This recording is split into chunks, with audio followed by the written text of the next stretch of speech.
Hello friends, എല്ലാവർക്കും good morning. അപ്പോൾ ഇഷ്ടമാത്രത്തിൻ്റെ ഇന്നത്തെ ഒരു സൂപ്പർ ഹിറ്റ് വിശേഷത്തിലേക്ക് എല്ലാവർക്കും സ്വാഗതം. അങ്ങനെ നമ്മുടെ പ്രിയാമണി മഹേഷിനോട് ഓരോരോ കാര്യങ്ങളും പറയുകയാണ്. ഇതെല്ലാം കേട്ട് കഴിഞ്ഞപ്പോഴേക്കും മഹേഷിന് ഭയങ്കര സങ്കടം തോന്നുകയാണ്. അപ്പോൾ ഇല്ല, അവൾ എന്നോടൊന്നും പറയില്ല, കാരണം അവളുടെ മനസ്സിൽ പലതും ഉണ്ടാകും, പക്ഷേ എന്നോടൊന്നും തുറന്ന് പറയില്ലല്ലോ, അതാണല്ലോ, അതുകൊണ്ട് തന്നെയാണ് മഹേഷിനോട് ചോദിക്കാൻ വേണ്ടി ഞാൻ ഇങ്ങോട്ട് വന്നത് എന്ന് പറഞ്ഞു കഴിഞ്ഞപ്പോഴേക്കും എന്നോടും ഇതുവരെ ഒന്നും പറഞ്ഞിട്ടില്ല, പക്ഷേ മഹേഷ്, ഞാൻ പറയുന്ന കാര്യങ്ങളെല്ലാം മഹേഷിന് മനസ്സിലാവുന്നുണ്ടോ? ഇതിനി എത്ര കാലം നീണ്ടു നിൽക്കുമെന്ന് എനിക്കറിയില്ല. മഹേഷ് ഇങ്ങനെ കിടപ്പ് തുടങ്ങിക്കഴിഞ്ഞിട്ടുണ്ടെങ്കിൽ എങ്ങനെയാണ് നിങ്ങളുടെ ജീവിതം മുന്നോട്ട് പോകുന്നത് എന്ന് ചോദിക്കുമ്പോൾ, ഞാനിത് വരുത്തി വെച്ചതല്ലല്ലോ അമ്മേ, ഇത് ദൈവമായിട്ട് വരുത്തിയതല്ലേ. അമ്മയുടെ വർത്തമാനം കേട്ടാൽ തോന്നുമല്ലോ എല്ലാം ഞാൻ കരുതിക്കൂട്ടി വരുത്തി വെച്ചതാണെന്ന്. ഇഷിതയ്ക്കും നന്നായിട്ട് അറിയാവുന്ന കാര്യങ്ങൾ തന്നെയല്ലേ. ഇതൊക്കെ കേട്ട് കഴിഞ്ഞപ്പോഴേക്കും പ്രിയാമണിക്ക് വല്ലാത്തൊരു ഉത്തരം മുട്ടിപ്പോയ ഒരു അവസ്ഥയായി പോവുകയാണ്. പക്ഷേ എനിക്ക് എൻ്റെ മോളുടെ ജീവിതം നോക്കിയേ പറ്റുള്ളൂ മഹേഷ് ഇങ്ങനൊരു കിടപ്പിലാകുമ്പോൾ എൻ്റെ മോളുടെ ജീവിതം ആകെ താറുമാറായി പോകും. ആദ്യം അവളൊരു കല്യാണം കഴിച്ചു, പക്ഷേ കതിർമണ്ഡപത്തിൽ വെച്ച് തന്നെ അവളുടെ ജീവിതം ഇല്ലാതായി. ഇപ്പതേ രണ്ടാമതൊരു കല്യാണം കഴിച്ചു. ആ ജീവിതത്തിലും ഞാൻ നോക്കുമ്പോൾ അവൾ കല്യാണത്തിന് സമ്മതിച്ചത് ഒരു മകൾക്ക് വേണ്ടിയാണ്, മക്കളെ നോക്കാൻ വേണ്ടി മാത്രം. ആ കുടുംബജീവിതവും താറുമാറായി പോയില്ലേ മഹേഷ്. ഇത് കേട്ട് കഴിഞ്ഞപ്പോഴേക്കും മഹേഷിന് ആകെ കൺട്രോൾ വിട്ടുപോയി. തൻ്റെ കയ്യിൽ നിന്ന് വെച്ച ഭക്ഷണമെല്ലാം താഴത്തേക്ക് പോവുകയാണ്. മഹേഷിന് ഈ പ്രിയാമണിയുടെ മുന്നിൽ കരയാനും പറ്റാത്തൊരവസ്ഥ, നെഞ്ചങ്ങോട്ട് വിങ്ങി പൊട്ടുന്നൊരവസ്ഥയാണ് തോന്നിയത്. അങ്ങനെ എനിക്കിനി ഒന്നും പറയാനില്ലെന്ന് പറഞ്ഞുകൊണ്ട് പ്രിയാമണി അങ്ങോട്ട് പോകാൻ പോകുന്ന സമയത്ത്, അമ്മേ ഒന്ന് നിന്നേ അമ്മേ, ദേ ഈ ഫുഡില്ലേ, ഇത് അടുക്കളയെ കൊണ്ടുവന്ന് വെച്ചിട്ട് പൊയ്ക്കോ അമ്മേ, കാരണം ഞാൻ വയറ് നിറച്ച് ഭക്ഷണം കഴിച്ചതാ, ഇത് കഴിക്കാനുള്ള വിശപ്പ് എനിക്കില്ല അമ്മേ എന്നും പറഞ്ഞുകൊണ്ട് നിൽക്കുമ്പോൾ നമ്മുടെ പ്രിയാമണിക്കും വരാത്തൊരു കുറ്റബോധം തോന്നി. മഹേഷിനോട് ഇത്രയൊക്കെ പറയണ്ടായിരുന്നു എന്നാണ് ഇപ്പം പ്രിയാമണിക്ക് തോന്നുന്നത്. അങ്ങനെ പ്രിയാമണി ആ ഭക്ഷണം കൊണ്ട് നേരെ പോവുകയാണ്. മഹേഷിനാകെ സങ്കടം തോന്നുന്നു, വല്ലാത്തൊരവസ്ഥയിൽ ഇങ്ങനെ നിൽക്കുകയാണ്. അങ്ങനെ പ്രിയാമണി നേരെ വീട്ടിലേക്ക് ചെല്ലുക. വീട്ടിലേക്ക് ചെന്ന് കഴിഞ്ഞപ്പോഴേക്കും മാഷ് ചോദിക്കണം, പ്രിയാമണി എവിടെ പോയതാണ്? എന്താ മോനെ വീർപ്പിച്ചിരിക്കുന്നത്? എന്തു പറ്റി? ഓ, അവിടെ സ്വപ്നത്തിനോട് എതിർത്ത് സംസാരിച്ചോ? എന്തെങ്കിലും കശപിശ ഉണ്ടായോ എന്ന് ചോദിച്ചപ്പോഴേക്കും ഞാൻ അതിനെ സ്വപ്നത്തെ പോലും കണ്ടില്ല. പിന്നെ എന്താണ് മാഷേ, പിന്നെ എന്ത് പറ്റിയെന്നേ? അവിടെ വന്നു പോയപ്പോൾ മുതൽ മോനെ വീർപ്പിച്ച് കെട്ടിയാണ് നിൽക്കുന്നത്, അതുകൊണ്ടായി ചോദിക്കുന്നത്. എന്താ പറ്റിയത് പ്രിയാമണി? ഒന്നും പറ്റിയൊന്നുമില്ല. മഹേഷിനെ കണ്ടോ? ആ, മഹേഷിനെ കണ്ടു. എന്നിട്ട് എന്താ സംഭവിച്ചത്? എന്താണെന്ന് വെച്ചതാന്ന് പറ. ശരി, മഹേഷിനെ കണ്ടല്ലോ, ഞാൻ മഹേഷിനോട് പോയി തന്നെ ചോദിച്ചോളാം. മഹേഷിനെ ഇപ്പം മാഷ് കാണാൻ പോവണ്ട. ആ, എന്നാൽ പിന്നെ കാര്യം പറ. ഒന്നുമില്ല, മഹേഷിൻ്റെ ആ ഒരു രീതികളും കാര്യങ്ങളൊക്കെ കണ്ടപ്പോൾ ഞാൻ സുഖവിവരങ്ങൾ അന്വേഷിച്ചുള്ളൂ. പിന്നെ മഹേഷിൻ്റെ ആ ഒരു വിഷമത്തിൽ ഞാൻ ഇരുന്നതാ, സങ്കടം സഹിക്കാൻ പറ്റിയില്ല കണ്ടപ്പോൾ, അതുകൊണ്ടാ മാഷിന് തോന്നിയതാ എൻ്റെ മുഖത്തെ വിഷമം. ഇല്ല പ്രിയാമണി, അങ്ങനെയല്ല, എന്തോ മനസ്സിൽ തട്ടിയ വല്ലാത്തൊരു സങ്കടം ഉണ്ട് തൻ്റെ മനസ്സിൽ. താൻ അതെന്താണെന്ന് വെച്ചാൽ തുറന്നു പറയുന്നേ. ഒന്നുമില്ലെന്നല്ലേ പറഞ്ഞത്? എനിക്കൊരു സങ്കടവും ഇല്ലെന്നേ. അതെല്ലാം മാഷിൻ്റെ വെറും തോന്നലാണ്.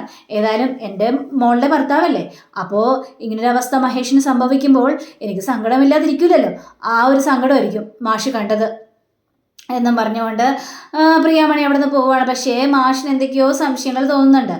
പിന്നീട് കാണിക്കുന്നത് നമ്മുടെ മഹേഷിനെയാണ്. അപ്പോൾ മഹേഷ് ഇങ്ങനെ കട്ടിലിൽ ഇങ്ങനെ ഇരിക്കുന്ന സമയത്താണ് ചിപ്പിമോളും അതേപോലെ തന്നെ ഇഷിതയും കൂടി വരിക. ചിപ്പിമോള് സന്തോഷത്തോടെ ഡാഡി എന്ന് പറഞ്ഞുകൊണ്ട്, ആഹാ മോള് ഭയങ്കര സന്തോഷത്തിലാണല്ലോ. ആ ഡാഡി, ഒരു സന്തോഷ വാർത്തയുണ്ടെന്നോ? ആ, സന്തോഷ വാർത്തയുണ്ട്. ഓ, ചിപ്പിമോളുടെ മമ്മി വന്ന് പറഞ്ഞിട്ടുണ്ടാവുമല്ലോ, അല്ലെങ്കിൽ ആദ്യ വഴി പറഞ്ഞിട്ടുണ്ടാവുമല്ലോ. ഇതൊക്കെ കേട്ട് കഴിഞ്ഞപ്പോഴേക്കും, ഓ അത് ശരി, അപ്പോ വേറൊരു അമ്മ വന്ന് എന്നോട് പറഞ്ഞിട്ടില്ല. രചനയുടെ കാര്യമാണെങ്കിൽ രചന എന്നെ വിളിച്ചിരുന്നു, സുഖവിവരങ്ങൾ അന്വേഷിക്കുകയും ചെയ്തു. അതിൽ കൂടുതൽ ഒരു സന്തോഷ വാർത്തയും രചന എന്നോട് പറഞ്ഞിട്ടില്ല എന്നിങ്ങനെ പറയുക. ഇതൊക്കെ കേട്ട് കഴിഞ്ഞപ്പോഴേക്കും, അതെ ഡാഡി, എന്താണെന്നറിയാമോ സന്തോഷ വാർത്ത? മോള് പറ മോളെ, മോളുടെ വായിൽ നിന്ന് കേൾക്കുന്നതാണ് ഡാഡിക്ക് സന്തോഷം. അത് പിന്നെ ഡാഡി, ദേ ഞാനാ സ്കൂളിലെ ടോപ്പ് സ്കോർ എന്നിങ്ങനെ പറയുക. ഇത് കഴിഞ്ഞപ്പോഴേക്കും മിടിമിടുക്കി. അപ്പം ഈ സന്തോഷ വാർത്ത ഡാഡിയോട് തന്നെ ആദ്യം പറയണമെന്ന് മോൾക്ക് തോന്നിയല്ലോ. അപ്പം ഡാഡിയോട് അത്രയ്ക്ക് ഇഷ്ടമാണല്ലേ എൻ്റെ മോൾക്ക് എന്ന് പറഞ്ഞപ്പോഴേക്കും, അത് പിന്നെ ഡാഡി, ഞാൻ ഈ സന്തോഷ വാർത്തയെ ആദ്യം പറഞ്ഞത് എൻ്റെ അമ്മയോടാ ഡാഡി. അമ്പടി കേമി, അപ്പം നീ അമ്മയോടാ പറഞ്ഞല്ലേ?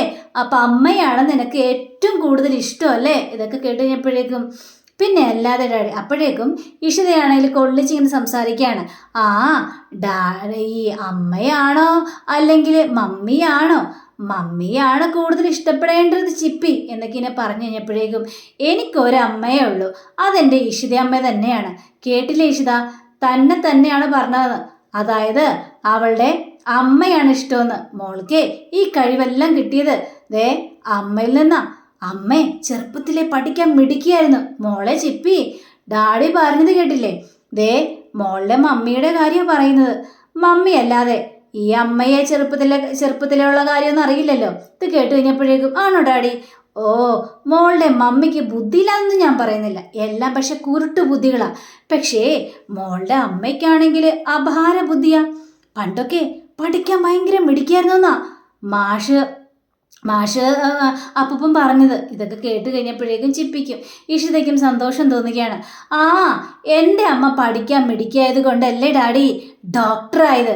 പക്ഷേ മമ്മിയോ ഒന്നും ആയില്ലല്ലോ, ഇപ്പോഴും തോൽവിയിൽ കിടക്കുകയല്ലേ. ഇതൊക്കെ കേട്ട് രണ്ടുപേരും വളരെ സന്തോഷത്തോടെ ഇങ്ങനെ ചിരിക്കുക. അങ്ങനെ ചിപ്പിയാണെങ്കിൽ അവിടെ നിന്ന് സന്തോഷത്തോടെ ഓടിപ്പോയി കഴിഞ്ഞപ്പോഴേക്കും നമ്മുടെ ഇഷിതയോട് മഹേഷ് പറയാണ്, അതെ തൻ്റെ അമ്മ ഇന്ന് തന്നെ കാണാൻ വന്നിരുന്നു. അമ്മ കാണാൻ വന്നിരുന്നു. സുഖര വിവരങ്ങളെല്ലാം അന്വേഷിക്കാനാണല്ലേ?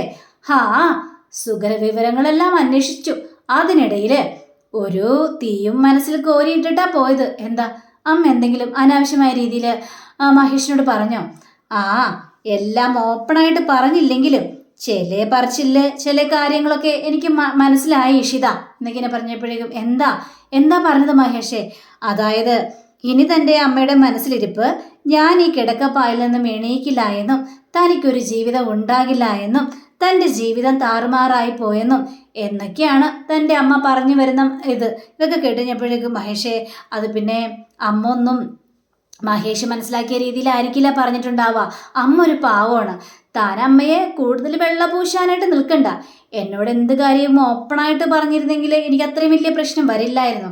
പക്ഷേ ഇത് മനസ്സിൽ വെച്ച് മനസ്സിനെ കുത്തിനോവിക്കുന്ന രീതിയിലാണ് തൻ്റെ അമ്മ പറയാതെ പറഞ്ഞത് എന്നൊക്കെ ഇങ്ങനെ സംസാരിക്കുകയാണ്. അപ്പോൾ നമ്മുടെ ഇഷിതയ്ക്കും ആകെ സങ്കടം തോന്നുകയാണ്. സാരല്ല, അമ്മയെ കുറ്റപ്പെടുത്തേണ്ട ആവശ്യമൊന്നുമില്ല, അമ്മ പറഞ്ഞാലും കാര്യമുണ്ടല്ലോ.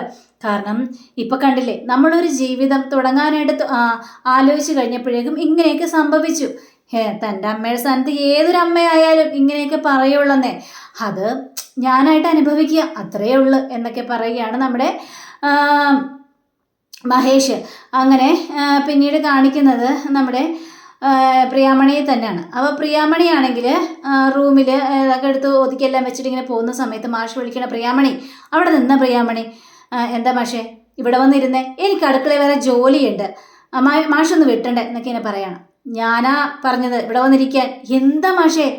ദേ നിന്റെ ഭർത്താവായിട്ടല്ല ഞാൻ വിളിക്കുന്നത്, ദേ പഴയ മാഷായിട്ട് തന്നെയാണ്. ഇവിടെ വന്നിരിക്കും പ്രിയാമണി എന്ന് ദേഷ്യത്തോടെ പറഞ്ഞപ്പോഴേക്കും പ്രിയാമണി പേടിച്ചിട്ട് അവിടെ വന്നിരിക്കുകയാണ്. അപ്പൊ മാഷ് പറഞ്ഞ പ്രിയാമണി അനുസരിക്കും അല്ലേ? ഇതൊക്കെ കേട്ടുകഴിഞ്ഞപ്പോഴേക്കും എന്താ മാഷ, എന്താ കാര്യം? ഇനി പറ, എന്താണ് പ്രിയാമണിയുടെ മനസ്സിൽ? എന്താണ് ആ സങ്കടം? മഹേഷിനെ കണ്ടിട്ട് എന്താണ് പ്രിയാമണി സംസാരിച്ചത്? അത് പറ ആദ്യം. എന്താണെങ്കിലും എന്നോട് തുറന്നു പറയാതെ പ്രിയാമണിയെ ഇവിടെ നിന്ന് വിടുന്ന പ്രശ്നമില്ല. എൻ്റെ പ്രശ്നം 2 മക്കൾ തന്നെയാണ്. അത് സ്ഥിരം പല്ലവിയാണ്, അതെന്നോട് പറയണ്ട. എന്നോട് സത്യസന്ധമായ മറുപടി മാത്രം പറഞ്ഞാൽ മതി, അതെനിക്ക് കേട്ടാലും മതി എന്നൊക്കെ മാഷ് പറഞ്ഞു കഴിഞ്ഞപ്പോഴേക്കും ശരിയാ, ഞാൻ മഹേഷിനെ കണ്ടിരുന്നു. മഹേഷിൻ്റെ ആ കിടപ്പിൽ എനിക്ക് സംശയമുണ്ട്. മഹേഷ് ഇനി അവിടെ നിന്ന് എണീക്കില്ല, ഉറപ്പാത്. എൻ്റെ മോളുടെ ജീവിതം എങ്ങനെയായി തീരും മാഷേ? ഒന്ന് ആലോചിച്ച് നോക്കിക്കണ്ടേ? അവൾ ആദ്യം ഒരു കല്യാണം കഴിച്ചു, താറുമാറായി പോയി. പിന്നെ 2ാമതൊരു കല്യാണം കഴിപ്പിച്ചു, ഇതെങ്കിലും നന്നായിട്ട് വരുമെന്ന് വിചാരിച്ചു. പക്ഷേ ഇല്ല, ഇപ്പതേ അവളുടെ ഭർത്താവ് കിടപ്പിലായി പോയില്ലേ. ഒരു കിടപ്പ് രോഗിയെ എൻ്റെ മോൾ ജീവിതകാലം മുഴുവനും ഇങ്ങനെ ചികിത്സിച്ചുകൊണ്ടിരിക്കണം. അവൾക്കൊരു ജീവിതം വേണ്ടേ? ഭർത്താവ് ഭാര്യ ബന്ധം എന്ന് പറഞ്ഞ എന്താണ്? ദേ ഈ ആഷിത മോൾക്കാണെങ്കിൽ കുടുംബത്തിൽ പല പ്രശ്നങ്ങളുണ്ട്. പക്ഷേ അവൾക്ക് ആശ്വസിക്കാൻ അവളുടെ കൂടെ അവളുടെ മകനുണ്ട്. അവളുടെ മകനെ ഓർത്തെങ്കിലും ആശ്വസിക്കാം. പക്ഷേ ഇഷിതയുടെ ജീവിതത്തിൽ എന്താണ്? അവൾക്ക് അങ്ങനെ വല്ലതും ഉണ്ടോ? അവൾ ഇപ്പോഴും കന്യകയായി തുടരുകയാണ്. ദേ അവൾക്കും നല്ലൊരു ജീവിതം വേണ്ടേ മാഷേ? മഹേഷ് ഈ കിടപ്പിൽ നിന്ന് എണീക്കാൻ പോകുന്നില്ല. ഇതൊക്കെ തന്നോട് ആരാ പറഞ്ഞത്? മഹേഷ് കിടപ്പിൽ നിന്ന് എണീക്കാൻ പോവില്ലെന്ന്. അവർക്കും പുതിയൊരു ജീവിതം ഉണ്ടാവും. ഇല്ല മാഷേ, അവരുടെ ജാതകങ്ങൾ തമ്മിൽ ചേരില്ല. ആര് പറഞ്ഞ് ചേരില്ലെന്ന്? ഞാനല്ലേ അവരുടെ ജാതകങ്ങൾ തമ്മിൽ നോക്കിയത്. അവര് നല്ല പൊരുത്തമുള്ളവരാണ്. ദേ പിന്നെ ഈ ഇഷിതയ്ക്ക് ഒരു കല്യാണം നടന്നു, അതെല്ലാം താറുമാറായി പോയി. മഹേഷിന്റെ കല്യാണം നടന്നു, മഹേഷ് ഡിവോഴ്സായി. അപ്പോ ഇഷിതയും മഹേഷും കൂടി ഒന്നിച്ച് ജീവിക്കണമെന്നാ ദൈവാനുഗ്രഹം, ദൈവം നിശ്ചയും. എന്നിട്ട് എന്താ മാഷ ഇത്? എല്ലാം കലങ്ങി മറിയല്ലേ ചെയ്യുന്നത്. ഇപ്പം എന്ത് ചെയ്യും എന്നൊക്കെ ചോദിച്ചപ്പോഴേക്കും, എന്ത് ചെയ്യാനായിട്ട്? എല്ലാം റെഡിയാവോടോ. മഹേഷ് ഉയർത്തെണീറ്റ് വരും, അവൻ ശക്തിയോടെ വീണ്ടും വരും. ഇഷിതയും മഹേഷും സന്തോഷകരമായി ജീവിക്കുകയും ചെയ്യും. എനിക്കങ്ങനെ ഒരു ഉറപ്പുമില്ല എൻ്റെ മാഷേ. എൻ്റെ മനസ്സിലൊരു തീരുമാനമുണ്ട്, ഡിവോഴ്സ്. അവർ രണ്ടൊരു ഡിവോഴ്സ് ആവട്ടെ, എന്നിട്ട് ഇഷിതയ്ക്ക് നല്ലൊരു ജീവിതം വേണം. ഓ, വീണ്ടും താൻ തുടങ്ങി ഡിവോഴ്സ് എന്ന് പറഞ്ഞ് അല്ലേ? അതൊന്നും നടക്കാൻ പോകുന്നില്ല. നടക്കണം മാഷേ, എന്നാൽ മാത്രമേ എൻ്റെ മോൾക്കൊരു നല്ലൊരു ജീവിതം ഉണ്ടാവുള്ളൂ. ഇല്ലെന്ന് പറഞ്ഞ ഇല്ല. ഇങ്ങനൊരു കാര്യം താൻ ഇനി മേലെ സംസാരിച്ചു പോകരുത്. ഡിവോഴ്സ് പോലും ഡിവോഴ്സ് എന്ന് പറയാൻ എളുപ്പമാണ്, പക്ഷേ കൂട്ടിച്ചേർക്കാനാ പാട് എന്നൊക്കെ ഭാഷ പറയാ. അപ്പൊ അങ്ങനെയും കാണിച്ചുകൊണ്ടാണ് നമ്മുടെ ഇന്നത്തെ റിവ്യൂ ഇവിടെ അവസാനിച്ചിരിക്കുന്നത്. അടുത്ത റിവ്യൂവിനെ കാത്തിരിക്കുക, സബ്സ്ക്രൈബ് ചെയ്യുക. എല്ലാവർക്കും നല്ലൊരു ദിനം ആശംസിക്കണം. നമസ്കാരം. Thank you. ബൈ.